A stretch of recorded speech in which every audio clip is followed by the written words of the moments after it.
In fact, Keerti, let me begin by just getting your response on what has happened.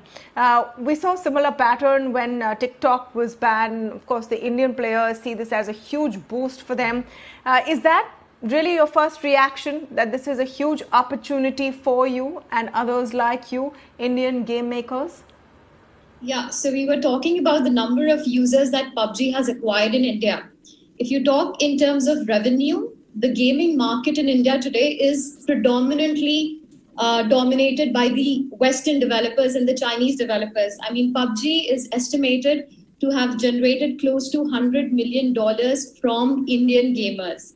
So that's the potential of the market that we are talking about. I mean, today, India is number one in terms of game downloads. But when it comes to revenue, the significant portion of this revenue is going outside the country.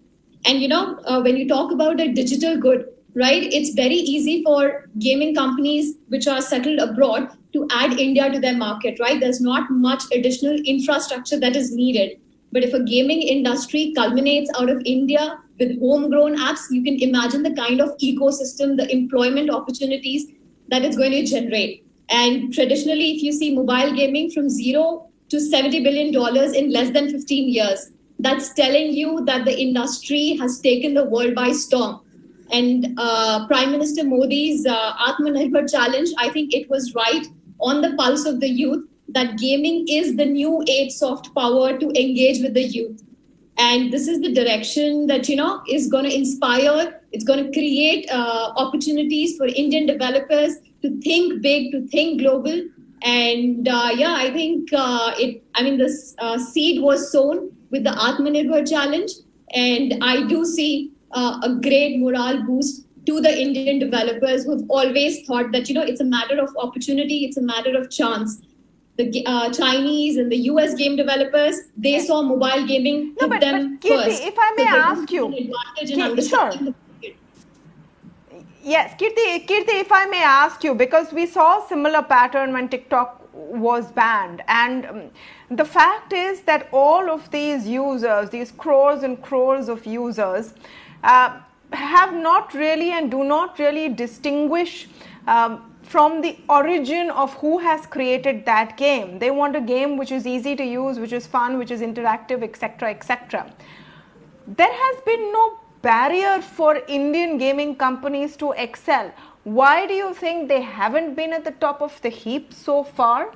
And do you really think that what some would dub as a protectionist move is required to give Indian companies a chance?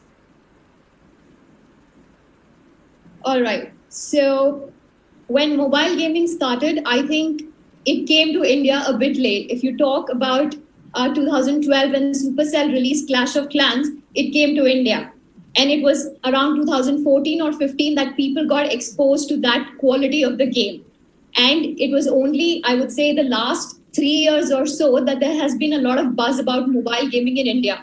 The Western developers have had the opportunity in terms of the team, the capability, the finances, where they were a lot ahead of India in terms of the kind of products they were making. And again, when it comes to digital products, right, when you're there in the Play Store, you have access to the best games in the world, right? But when it comes to physical things, right, if you want to go and eat out in a restaurant, you're not going to go to Paris, right? You will have the taste of what is right outside physically available to you.